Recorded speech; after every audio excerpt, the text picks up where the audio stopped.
Bien, entonces, muy buenos días, jovencitos. La grabación se ha iniciado. En este sentido, ya pueden ingresar al chat y poner la palabra presente para registrar su asistencia. Por favor, una sola vez, ¿ya? Pongan presente en el chat una sola vez para poder registrar su asistencia.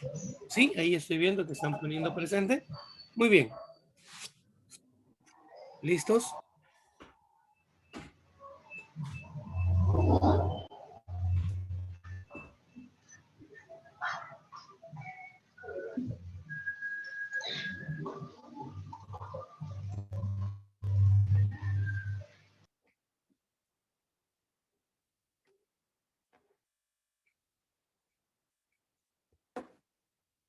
Ya, a ver, listo. Vamos a iniciar entonces, ¿no? Dice, Física, Análisis Vectorial, parte 2. Profesor Miguel Ángel Melgarejo Padilla, día lunes 29 de marzo del 2021, ¿no?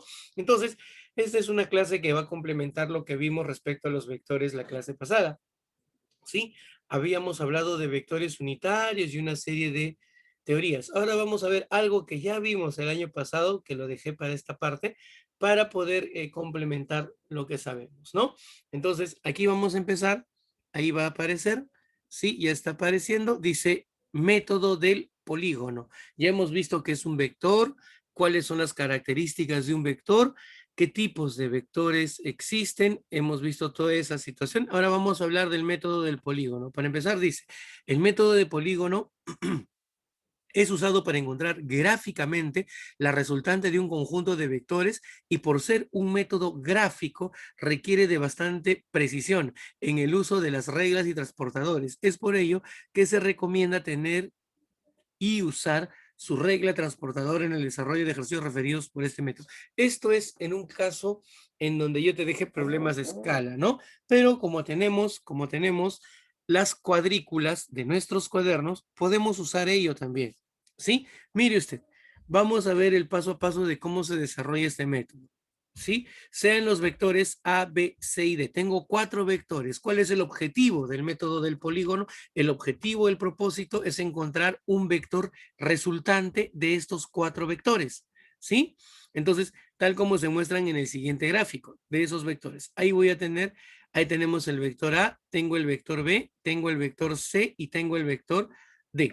En esta cuadrícula, sí, para tener una escala definida para cada vector en una posición y tener una dirección y sentido, ¿no? Yo podría hacerlo con los vectores unitarios. Aquí sería 3i más j. Para él sería 4i menos j. Para él sería solamente, como es vertical hacia abajo, menos 3j. Para él sería únicamente menos 3i.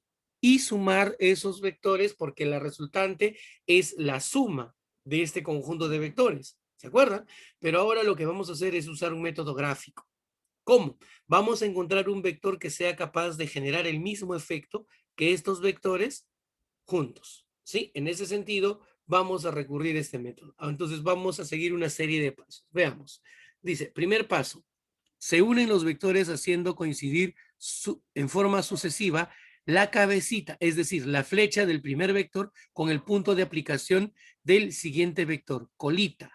Por eso dicen cabecita, colita. Mire aquí, ahí tengo la cuadrícula, ahí está mi vectora, lo he trasladado. He mantenido su módulo, dirección y sentido. ¿Un vector se puede trasladar? Sí, manteniendo su módulo, dirección y sentido. A continuación, voy a trasladar el vector B. Ahí está. Él es mi vector B. Voy a trasladar mi vector C y mi vector D de tal manera que el punto de aplicación del segundo, ¿sí? A ver, ¿sí? La cabecita de flecha con el punto de aplicación o la colita coincidan. Cabecita, colita, cabecita, colita, cabecita, colita. Y he trazado los vectores en forma sucesiva, ¿sí? Ese es el primer paso.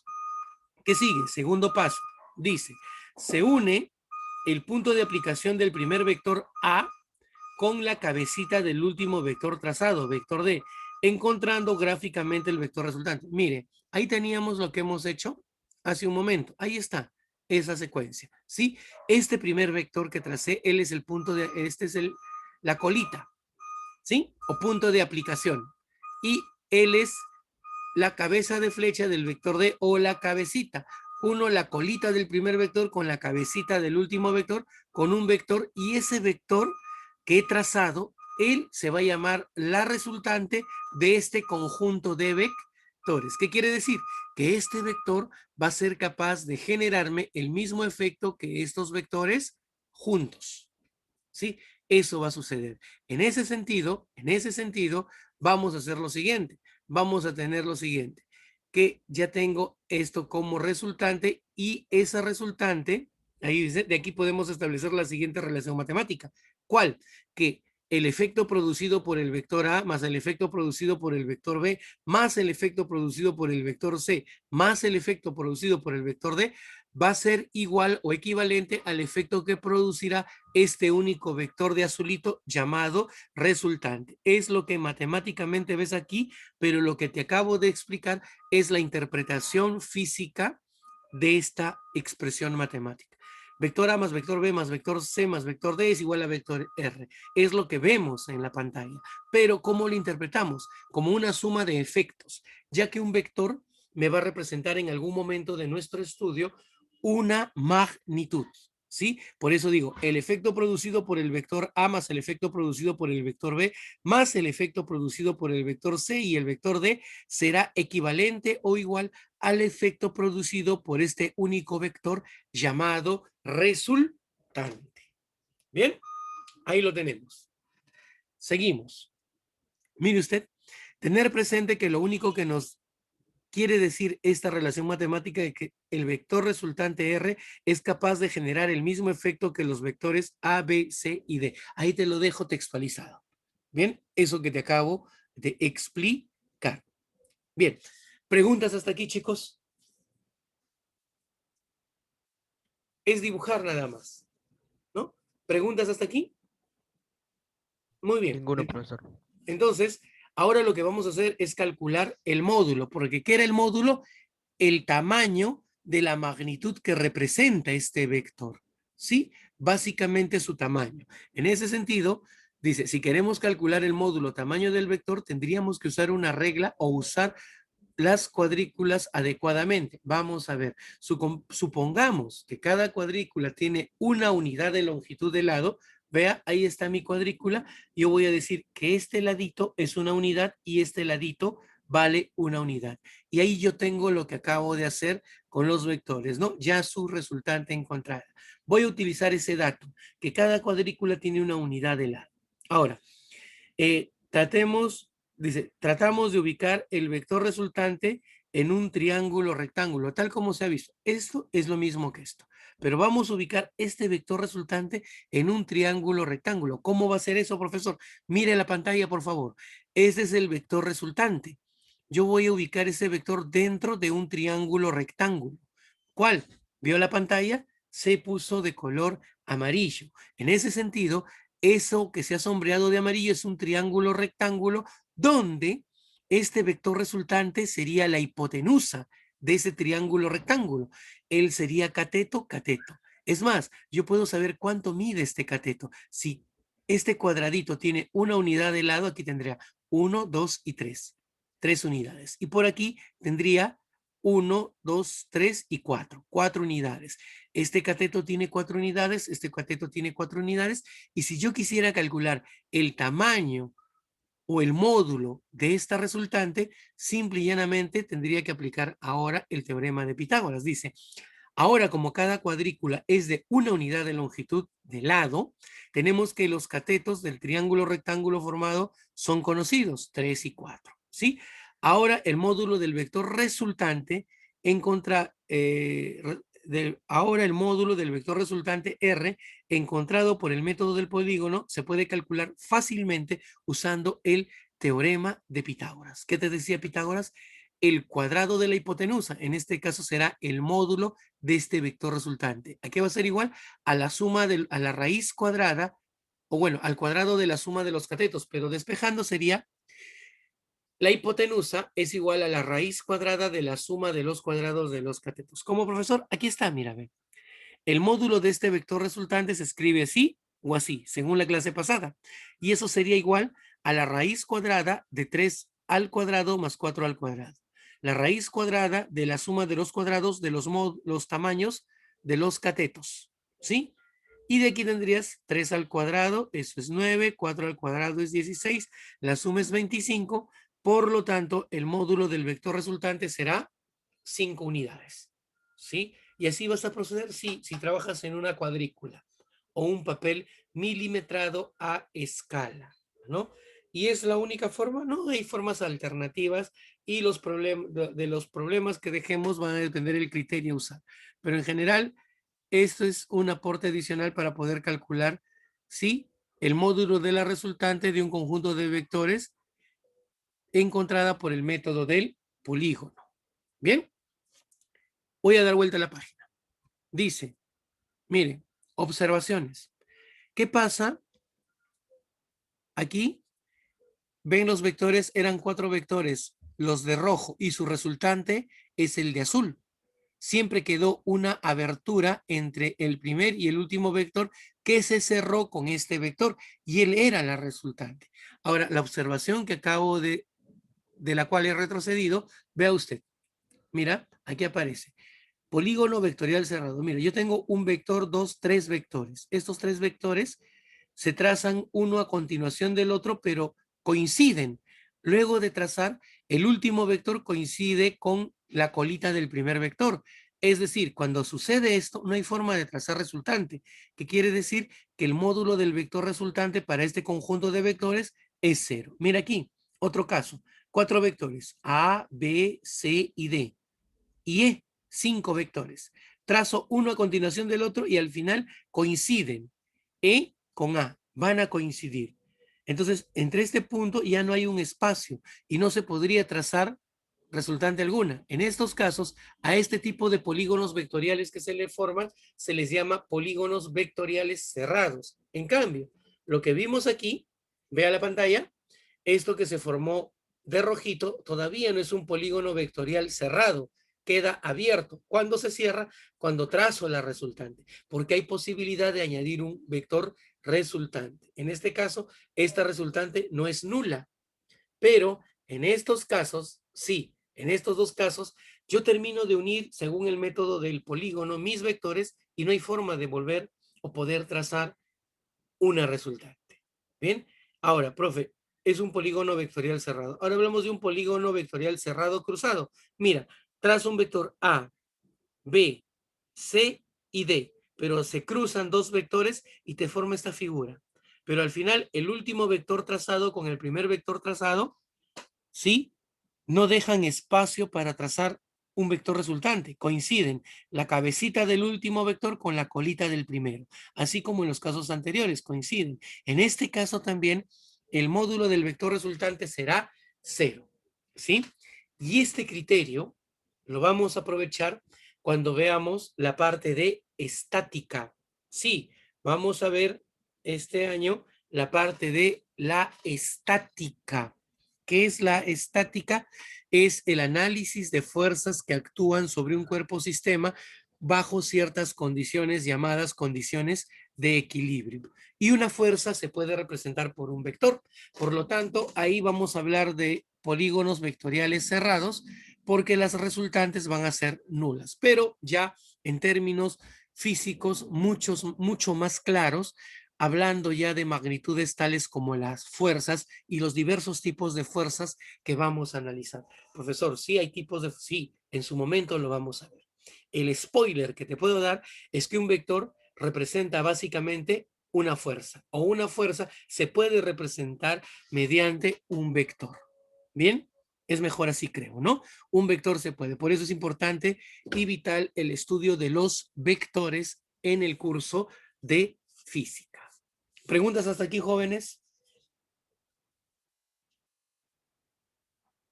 ¿Preguntas? Muy bien. Voy a pasar a la siguiente pantalla. Aquí tenemos método del paralelogramo. Es otro método vectorial, pero en este caso dice, es un método gráfico que se utiliza para poder calcular la resultante única y exclusivamente de dos vectores.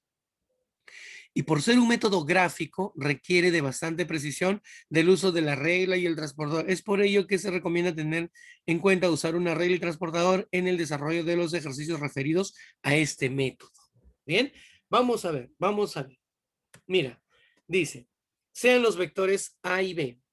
Bien, tal como se muestra en el siguiente gráfico. Ahí tengo un vector A y aquí tengo un vector B.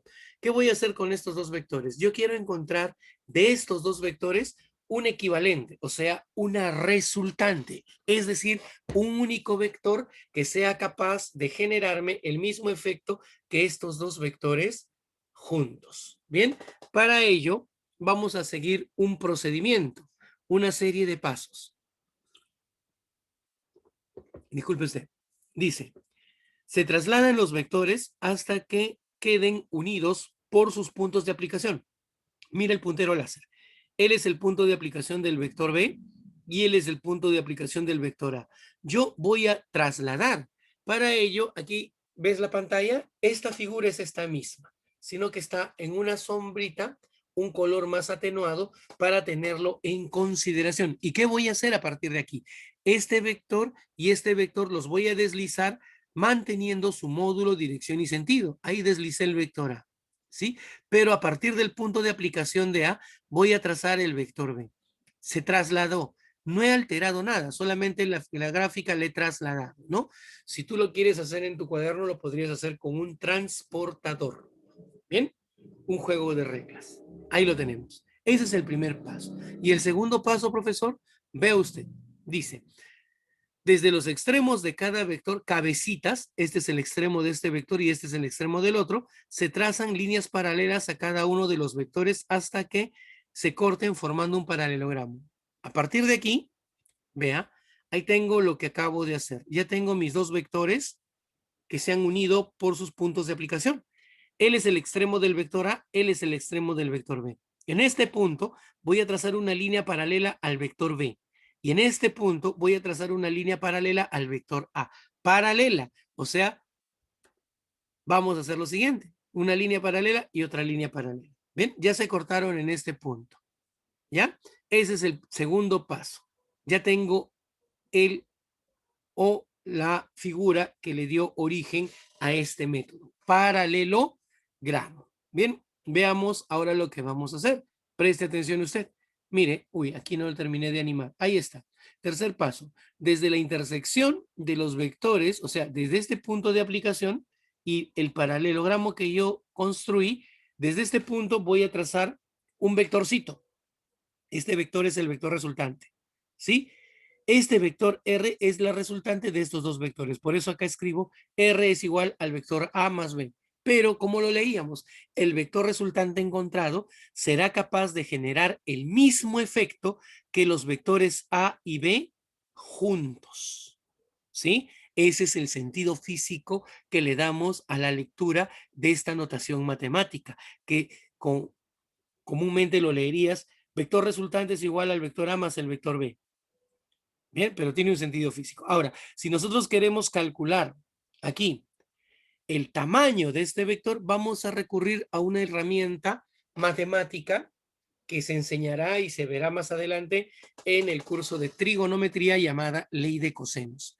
Dice, es un modelo matemático que nos servirá para poder conocer el módulo de la resultante de dos vectores, tras aplicar el método del paralelogramo. Para ello es necesario conocer los módulos de los vectores y el valor del ángulo que forman, este ángulo que forman dichos vectores. Aquí, mire, aquí dice vector A y aquí no dice vector A. Ya no tiene la flechita arriba, que dice módulo del vector A, o sea, el tamaño. Él me representa la medida del tamaño de este vector. Y lo mismo con B. Él es el ángulo que forman el vector A y el vector B, y él es el vector resultante, y R es el módulo de ese vector, su tamaño. Entonces, a partir de aquí se cumple esta relación matemática, llamada ley de cosenos. El módulo de la resultante, escrita de esta u otra o esta otra manera, es igual a la raíz cuadrada de la suma de los cuadrados de los módulos A y B más 2 veces el producto de los vectores A y B por el coseno del ángulo que forman. Coseno, claro, es una fórmula trigonométrica y dependiendo de este ángulo, si es un ángulo notable, va a tener un valor establecido. ¿Sí? Si no es un ángulo notable, no va a tener un valor establecido y lo podemos calcular con una calculadora. Pero yo en los ejercicios no les voy a dar valores de ángulos desconocidos. Vamos a trabajar con ángulos notables. En caso sea un ángulo notable que no lo conozcan, como 16 y 74, yo les voy a indicar su valor. ¿Bien? Bien, jovencitos, esta es la famosa ley de cosenos. Por el tiempo no lo he demostrado. Sí, les voy a compartir un video donde sí está demostrado esto. ¿Qué viene a continuación? Una tablita de casos particulares. Por ejemplo, si yo tengo dos vectores colineales, ¿sí? Estos vectores son colineales, tienen la misma dirección y sentido también. El ángulo que forman es 0 grados. Aquí está el por qué se llega a esta relación. ¿Cómo yo calculo el módulo de estos dos vectores? Simplemente sumando los módulos del vector A y el vector B, sus tamaños. Y se dice que dos vectores tendrán una resultante máxima cuando son colineales y del mismo sentido. Bien, en este caso, ¿qué pasa cuando estos dos vectores forman un ángulo de 90? Esa relación matemática llamada ley de coseno se reduce porque el coseno de 90 grados vale 0. Ahí está la explicación. Y finalmente, cuando yo tengo dos vectores perpendiculares, utilizamos Pitágoras. El módulo de la resultante del vector A y B será igual a la raíz cuadrada de la suma de los cuadrados de los módulos de los vectores A y B.